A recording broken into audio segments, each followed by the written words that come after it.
Your smart home is probably a chaotic mess of different apps and conflicting buttons. It starts with one light bulb. Then you add a plug. Suddenly, your phone is cluttered with folders just to turn off the kitchen lights. Most people look for a way to bring it all together under one roof. If you are already deep into a specific mobile ecosystem, you probably look at the built-in option first. It is the path of least resistance. You open an app and everything is right there. The setup is fast because you just scan a little code on the box. It feels like magic until it doesn't. This system is great for privacy because the communication stays inside your four walls. It uses heavy encryption to keep your data safe. The problem is the wall itself. If a device does not have that specific badge on the box, it simply will not show up. You are stuck in a garden with very high fences. This is where the next step comes in. You might find a clever software bridge. This is essentially a translator that lives on a small computer in your house. It tricks your phone into thinking those cheap, generic plugs are actually high-end compatible devices. It is a brilliant workaround for the budget-conscious tech fan. However, it is not for the faint of heart. You will likely find yourself looking at a black screen with white text and typing in lines of code to get things running. It is a hobbyist move.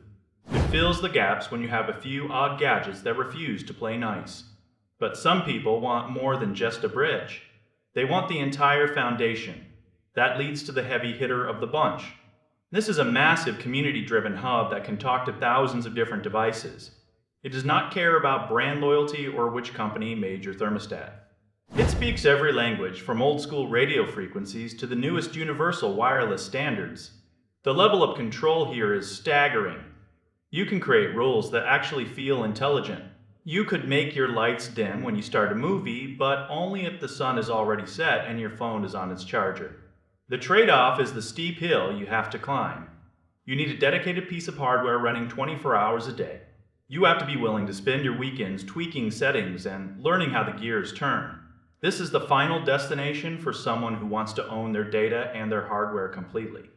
It is not just a tool, it is a project. You start with the easy stuff. You use a bridge to fix the holes. You move to the full hub when you are ready to take the training wheels off. It is a journey from being a simple user to becoming the master of your own digital domain.